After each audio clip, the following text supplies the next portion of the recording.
Welcome to Nellai Aroma. ஏற்கனவே நம்ம சேனலில் மகிழம்பு முறுக்கு, அச்சு முறுக்கு, அப்புறமா பட்டர் முறுக்கு இப்படி நிறைய முறுக்கு ரெசிபிகள் பார்த்துருக்கோம். இன்றைக்கி நம்ம பார்க்க போகிற ரெசிபி முறுக்கு என்ன அப்படின்னா, சட்டுன்னு உடனே வீட்டில் உள்ள பொருளை வச்சு செய்யக்கூடிய முறுக்கு ரெசிபி. இதுக்கு அரிசி மாவு, உளுந்து மாவு எதுவுமே தேவையில்லை. அரிசியை நனைய போட்டு காய வச்சு அப்புறமா திரித்து அந்த மாதிரி செய்யணும்னு அவசியமே இல்லை. இன்ஸ்டண்ட்டாக உடனடியாக ஒரு 5 நிமிஷத்துக்குள்ளே மாவு பிசைஞ்சு சுற்றி எடுத்துடலாம். அந்த முறுக்கு கண்டிப்பாக அந்த தீபாவளிக்கு இதை ட்ரை பண்ணி பாருங்கள். இது கோதுமை மாவு வச்சு செய்யக்கூடிய ஒரு ஹெல்த்தியான முறுக்கு ரெசிபி. ஸோ கண்டிப்பாக கோதுமை மாவு வச்சு செய்கிற மாதிரி நல்லாயிருக்குமா அப்படின்னு நினைக்க வேண்டாம். உண்மையிலே ரொம்ப நல்லாயிருக்கும். கண்டிப்பாக ட்ரை பண்ணி பாருங்கள். இப்போ வாங்க வீடியோக்குள்ளே போகலாம். இந்த கோதுமை மாவு முறுக்கு செய்கிறதுக்கு நம்ம முதல்ல கோதுமை மாவை ஆவியில் வேக வச்சு எடுத்துக்கணும். அப்போ அதுக்கு ஒரு நல்ல சுத்தமான வெள்ளை துணி எடுத்துக்கோங்க. அந்த வெள்ளை துணியை இப்போ நான் டேபிளில் விரிச்சிருக்கேன். அதில் 2 கப் கோதுமை மாவை எடுத்துக்கோங்க. நான் மெஷரிங் கப்பில் எடுக்கிறேன். எந்த அளவில் எடுத்தாலும் சரி, நீங்கள் எந்த கப்பில் அளவு எடுத்தாலும் சரி, அந்த ஒரே கப்பை எல்லா மெஷர்மெண்ட்டுக்கும் நீங்கள் வச்சுக்கோங்க. இப்போ 2 கப் கோதுமை மாவு எடுத்தாச்சு. இப்போ துணியை சும்மா அப்படி ஃபோல்ட் பண்ணிக்கலாம். அந்த மாவு வெளியே வராத அளவு சும்மா இப்படி மடித்து வச்சா போதும். மடித்து வச்சுக்கோங்க. இப்போ ஆவியில் வேக வைக்கிறதுக்காக நான் தண்ணி கொதிக்க வச்சுருக்கிறேன். நீங்கள் இட்லி பாத்திரத்துக்குள்ளே கூட நீங்கள் வச்சுக்கலாம். எப்படி உங்கள் வசதிக்கு ஏற்ப எப்படி ஆவியில் வேக வைக்கணுமோ அது மாதிரி வச்சுக்கோங்க. வச்சுட்டு மேலே நம்ம அந்த ஃபோல்ட் பண்ணி வச்சலாம் அந்த மாவு அதை வச்சுக்கலாம். வச்சுட்டு மூடி போட்டு கரெக்டாக ஒரு 15 நிமிஷம் வேக வச்சு எடுத்துக்கோங்க. மிதமான தீயில வைக்கணும்னு அவசியம் இல்லை, பெரிய தீயிலே வச்சுக்கலாம். ஒரு 15 நிமிஷம் வேக வச்சு எடுத்துக்கோங்க. இப்போ வேகட்டும்.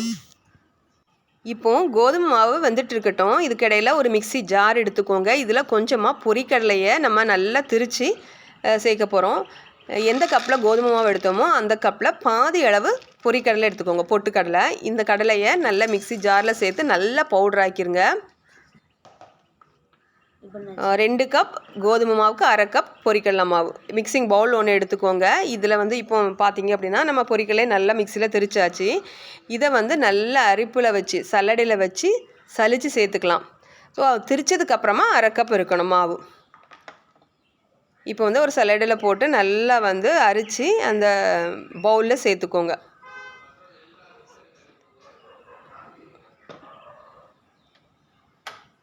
இப்போ கோதுமை மாவு வேக வச்சு 15 நிமிஷம் ஆகிட்டு இப்போ ஸ்டவ் ஆஃப் பண்ணிட்டு அதுலேருந்து எடுத்தாச்சு. நல்லா சூடாக இருக்குது. இப்போ அதை ஓப்பன் பண்ணிக்கலாம். இப்போ எப்படி இருக்கணும் அப்படின்னா, கோதுமை மாவு நல்லா கெட்டியாகி இருக்கும், நல்லா இறுகி கெட்டியாகி இருக்கும். நல்ல ஒரு வாசனை வரும். ஒரு ஸ்பூன் எடுத்து பார்த்தீங்க அப்படின்னா நல்லா கெட்டியாகி இருக்கும். கொஞ்சம் இப்படி உடச்சி விட்டுக்கோங்க. லைட்டாக இதை ஆற விட்டுக்கோங்க. கொஞ்சம் உடனே ஆறிடும். இதை ஆறினதுக்கப்புறமா மிக்ஸி ஜாரில் சேர்த்து இதை கொஞ்சம் பொடி பண்ணிக்கலாம். நல்லா கெட்டியாக இருக்கும். அதனால் மிக்ஸி ஜாரில் சேர்த்து பொடி பண்ணிக்கோங்க. இப்போ இதை மிக்ஸி ஜாரில் சேர்த்துடலாம். ஓரளவு ஆறிட்டு மிக்ஸி ஜாரில் நம்ம இதை சேர்த்துடலாம். மிக்ஸியில் சேர்த்து நல்லா அரைச்சதுக்கப்புறமா, அதாவது நல்லா திரிச்சதுக்கப்புறமா இது ஜல்லடையில் சேர்த்து நல்லா அரித்து அந்த பொட்டுக்கடலை மாவு கூட சேர்த்துக்கோங்க. நீங்கள் மிக்ஸியில் சேர்த்து அரைக்காமல் கையில் வச்சு கூட அந்த கட்டிகளை உடச்சி விட்டு நீங்கள் சல்லடையில் அரைச்சிக்கலாம். அப்போ கட்டிகள் அது கொஞ்சம் வேலைப்பாடு அதிகம், கைகளும் கொஞ்சம் வலிக்கும். அதனால் இந்த மிக்ஸியில் திரித்து சேர்க்குறது கொஞ்சம் சுலபமாக ஈஸியாக இருக்கும். அதனால் மிக்ஸியில் திரித்து அதை அந்த பொட்டுக்கடலை மாவு கூட சேர்த்துக்கோங்க. இப்போ அந்த கோதுமை மாவையும் பொட்டுக்கடலை மாவையும் நல்லா கலந்து விட்டுடலாம். கலந்து விட்டுட்டு இன்னும் கொஞ்சம் பொருட்கள் இதில் நம்ம சேர்க்கணும். அதையும் சேர்த்துடலாம். இது கூட நான் 1 டீஸ்பூன் கருப்பு எள்ளு, அப்புறமா 1/2 டீஸ்பூன் சின்ன சீரகம் சேர்த்துருக்குறேன். ஒரு 1/4 டீஸ்பூன் போல் பெருங்காயத்தூள், அப்புறமா ஒரு 1/2 டீஸ்பூன் உப்பு சேர்த்துட்டு நம்ம எண்ணெய் வச்சுருப்போம் சூடாக, அதாவது முறுக்கு பொரிக்கிறதுக்கு. அந்த எண்ணெயிலேருந்து சின்ன குழிக்கரண்டி அளவு சேர்த்துருக்கேன். சேர்த்துட்டு இதை முதல்ல நல்லா மிக்ஸ் பண்ணிடலாம். மிக்ஸ் பண்ணிவிட்டு கொஞ்சம் கொஞ்சமாக தண்ணி சேர்த்து நம்ம முறுக்கு பிழிவோம்ல அந்த பதத்துக்கு பிசைஞ்சு எடுத்துடலாம். இதுக்கு கரெக்டாக ஒரு 2 கப் தண்ணி தேவைப்படும். கொஞ்சம் ஒரு 2 டீஸ்பூன் கூட இல்லாட்டி குறைய தேவைப்படலாம். அதனால் அதை பார்த்து சேர்த்துக்கோங்க. தண்ணி எவ்வளவு தேவைப்படுது கொஞ்சம் கொஞ்சமாக சேர்த்துக்கோங்க. இது நல்லா பிசைஞ்சு வரும்போது இந்த மாவு என்ன ஆகும், கையில் ஒட்டாமல் இருக்கணும். அந்த பதம் வரைக்கும் நம்ம பிசைஞ்சு எடுத்துக்கணும். இதில் சில பேர் காரத்துக்காக வத்தல் தூள் கூட சேர்ப்பாங்க. வத்தல் தூள் சேர்த்திங்க அப்படின்னா அந்த முறுக்கோட கலர் மாறிடும். உங்கள் காரம் ரொம்ப தேவைப்பட்டுச்சு அப்படின்னா அது கூட சேர்த்துக்கலாம். இப்போ பார்த்தீங்க அப்படின்னா நல்லா பிசைஞ்சு எடுத்தாச்சு. பிசைஞ்ச பிறகு கையில் ஒட்டக்கூடாது, அதுதான் கரெக்டான பக்குவம். பிசைஞ்சாச்சு. இப்போ முறுக்கு குழல் எடுத்துக்கோங்க. மகிழம்பூ அச்சு இல்லாட்டி முறுக்கு அந்த 3 ஓட்டை இருக்குல்ல அந்த அச்சு எது வேணாலும் போட்டுக்கலாம். போட்டுட்டு நான் 3 ஓட்டை உள்ள அச்சு போட்டிருக்கிறேன். போட்டு ஒரு பட்டர் பேப்பர் நான் கீழே விரிச்சிருக்கேன். இந்த பட்டர் பேப்பரில் முறுக்கை சுற்றிட்டு அதுக்கப்புறமா அதை எடுத்து நம்ம எண்ணெயில் பொரிக்க போகிறோம். ஸோ உங்களுக்கு வசதிக்கு இப்போ நேரடியாக கூட சிலவங்க நல்ல எக்ஸ்பர்ட்டாக இருந்தால் நேரடியாக கூட சட்டியில் பிழிவாங்க. ரொம்ப அது வந்து சூடு அனல் அடிக்கும். அப்படி இல்லைன்னா கரண்டியில் பிழிஞ்சிட்டு கூட நீங்கள் எண்ணெயில் போடலாம். இப்போ வந்து நம்ம வந்து பட்டர் பேப்பரில் முறுக்கு பிழிஞ்சிட்டு அதை எண்ணெயில் போட போகிறோம். எண்ணெய் காய வச்சுக்கோங்க. இப்போ வந்து பிழிஞ்சிடலாம் முறுக்கு வந்து உங்கள் ஷேப்புக்கு எப்படி வருதோ அதுக்கு தக்க மாதிரி நீங்கள் பிழிஞ்சிக்கோங்க. ஸ்டார் முறுக்கு போட்டிங்கன்னா ஒரே இதாக சுற்றணும்.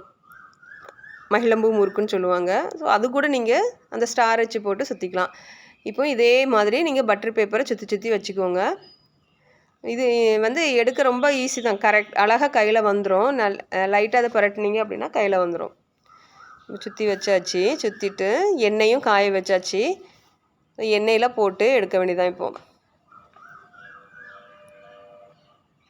பாருங்கள், இதை வந்து இப்படி எடுத்தாலே போதும், அழகாக கையில் வந்துடும். ஸோ அதை எடுத்து இப்போ நல்லா காஞ்சிட்ருக்கிற எண்ணெயில் நம்ம போட்டாச்சு. இப்போ எல்லாம் அந்த பிழிஞ்சு வச்சதெல்லாம் போட்டுட்டு நல்லா கிறிஸ்பி ஆகிற வரைக்கும் நம்ம பொரிச்சு எடுத்துக்கலாம். அதாவது இந்த எண்ணெயோட சலசலப்பு நல்லா அடங்கணும். சலசலப்பு அடங்கிச்சுன்னா அந்த முறுக்கு நல்லா வெந்துருச்சுன்னு அர்த்தம். இப்போ நல்லா முறுக்கு வெந்துருச்சு, நம்ம எடுத்துடலாம். பாருங்கள் முறுக்கு வந்து எவ்வளோ அழகாக ஷேப்பாக நல்லா வந்திருக்குன்னு. கண்டிப்பாக நீங்களும் இதே மாதிரி ட்ரை பண்ணி பாருங்கள். பண்டிகை காலங்களில் நிறைய வேலை இருக்கும். அப்போது வந்து அரிசியெல்லாம் நம்ம வந்து காய போட்டுட்டு திரிச்சு அதெல்லாம் கொஞ்சம் வேலைப்பாடு அதிகம். இப்போ இன்ஸ்டண்ட்டாக நம்ம வீட்டில் இருக்கிற கோதுமை மாவு வச்சு இப்படி அழகான சூப்பரான ஒரு டேஸ்டியான ஹெல்த்தியான ஒரு முறுக்கு வந்து சீக்கிரமாகவே நம்ம நினச்ச நேரத்தில் பண்ணிடலாம். கண்டிப்பாக நீங்களும் இந்த ரெசிபியை இந்த பண்டிகை காலத்தில் ட்ரை பண்ணி பாருங்கள். இந்த வீடியோ பிடிச்சிருந்தா லைக் பண்ணுங்கள், ஷேர் பண்ணுங்கள். மறக்காமல் நெல்லை அரோமாவுக்கு சப்ஸ்கிரைப் பண்ணுங்கள். தேங்க்யூ.